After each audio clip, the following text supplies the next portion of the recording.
Il prossimo oratore è Ghada Waly, già Ministro della Solidarietà Sociale in Egitto, attualmente Direttore Esecutivo dell'Ufficio delle Nazioni Unite per il controllo della droga e la prevenzione del crimine, Direttore Generale dell'Ufficio delle Nazioni Unite a Vienna e Sottosegretario Generale delle Nazioni Unite. Il suo ufficio oggi può essere considerato il guardiano della Convenzione e dei protocolli. Prego il Direttore Esecutivo Ghada Waly, a lei la parola dal podio. Grazie.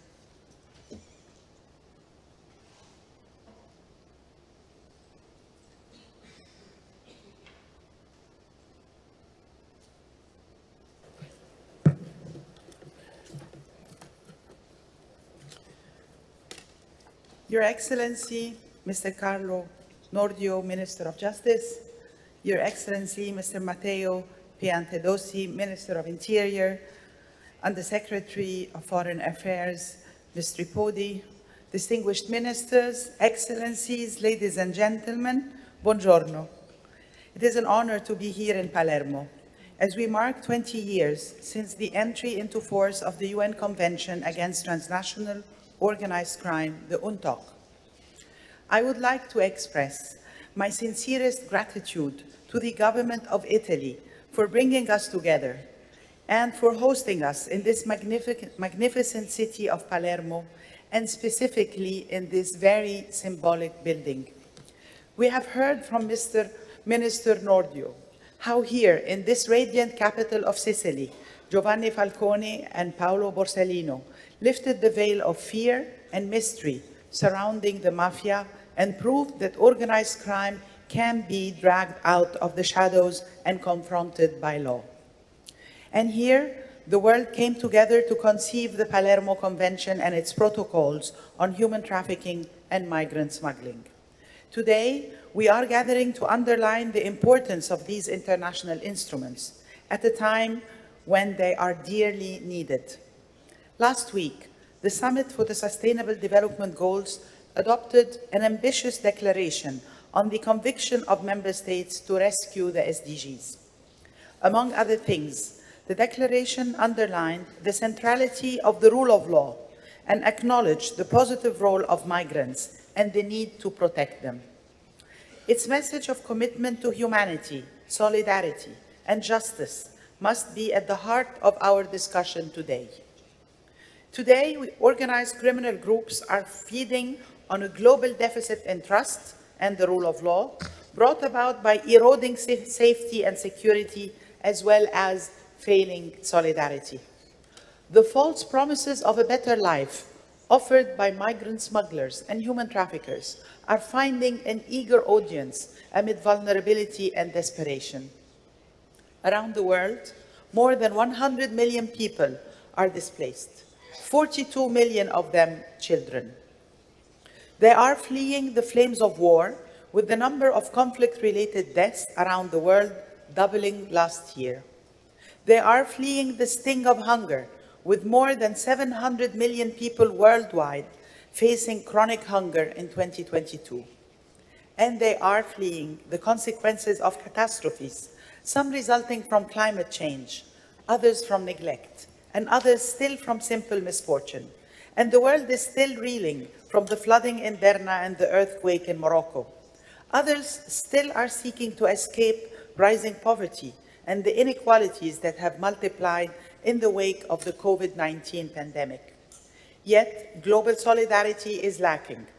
We still see a shortfall in urgent humanitarian funding, a shortfall in climate funding, and a shortfall in funding for the Sustainable Development Goals. And we still see development held back by crippling debt. A record number of developing countries spent over 20% of their revenues on external debt servicing in 2022, while African countries are still spending more on debt relief than on healthcare. For humanity, these conditions present a recipe for tragedy and disaster. For migrant smugglers and human traffickers, it is a money-making machine and an opportunity to thrive. Excellencies, the exploitation of people's hopes and desperation is a complex criminal enterprise concerned only with its bottom line. UNODC's monitoring of smuggling of migrants reveals that organized crime is involved, particularly in the Mediterranean, where sophisticated migrant smuggling syndicates operate dynamically and ruthlessly.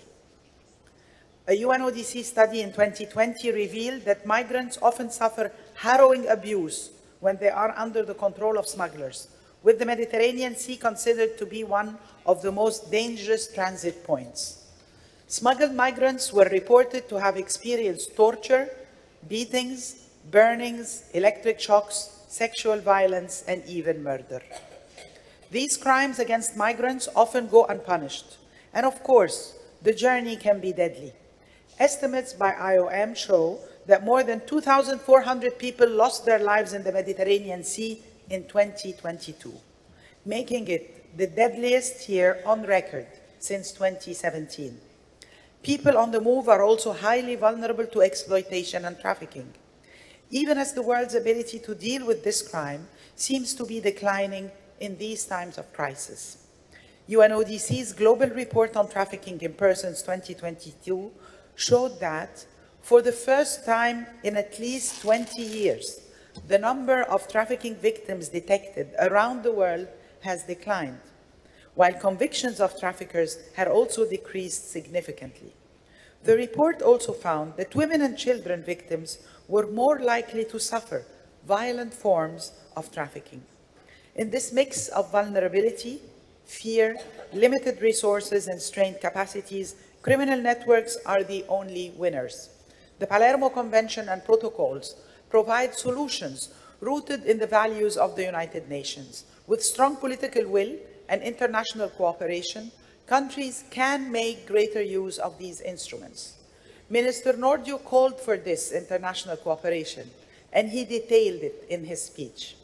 You can target the criminal networks that are profiting and the illicit financial flows they produce.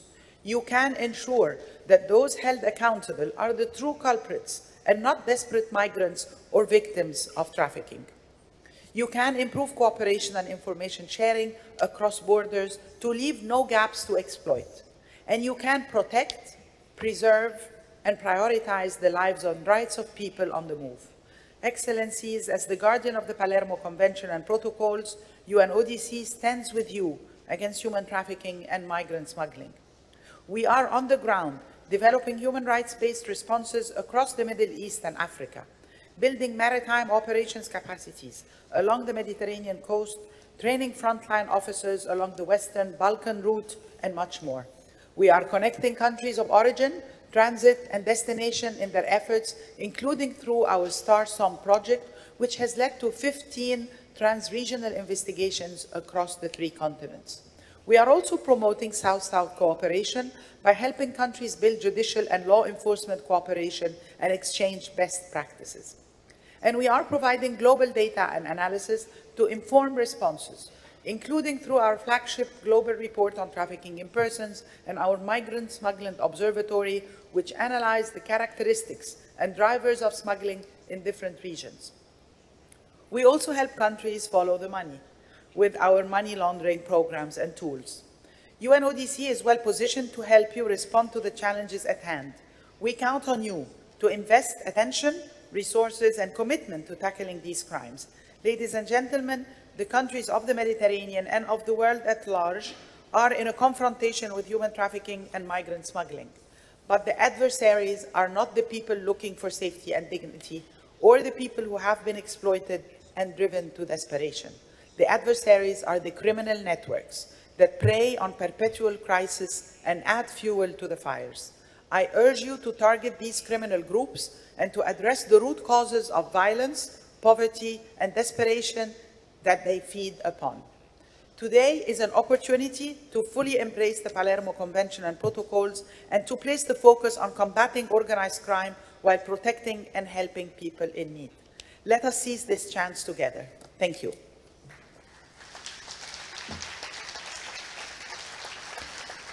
Thank you, Ms.